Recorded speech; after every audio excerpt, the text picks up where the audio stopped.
মুন্সিগঞ্জের শ্রীনগরে আগামী ৭ই নভেম্বর জাতীয় বিপ্লব ও সংহতি দিবস পালনের লক্ষ্যে প্রস্তুতিমূলক সভা অনুষ্ঠিত হয়েছে।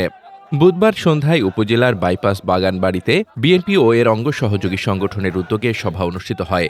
সভায় প্রধান অতিথি হিসেবে উপস্থিত ছিলেন মুন্সিগঞ্জ ১ আসনের বিএনপি ঘোষিত এমপি প্রার্থী শেখ মোহাম্মদ আবদুল্লাহ। উপজেলা বিএনপি সভাপতি শহীদুল ইসলাম মৃধার সভাপতিত্বে এবং সাধারণ সম্পাদক হাফিজুল ইসলাম খানের সঞ্চালনায় সভায় আরও উপস্থিত ছিলেন জেলা বিএনপির আহ্বায়ক কমিটির সদস্য আব্দুল বাতেন খান শামীম, উপজেলা বিএনপির সিনিয়র সহ সভাপতি আশরাফ হোসেন মিলন, যুগ্ম সাধারণ সম্পাদক সিদ্দিকুর রহমান মিলন, সাংগঠনিক সম্পাদক ফারুক মোড়ল, সাবেক সাধারণ সম্পাদক আবুল কালাম কানন, সদস্য বাহারুল ইসলাম বাহার প্রমুখ।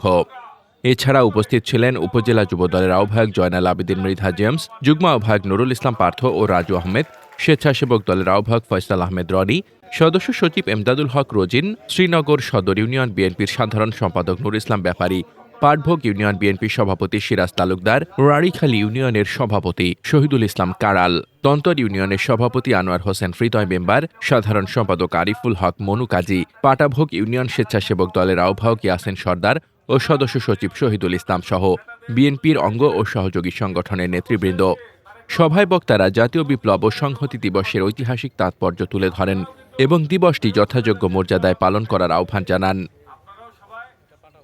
মোহাম্মদ শামীম রেজা, দৈনিক খোলা চোখ।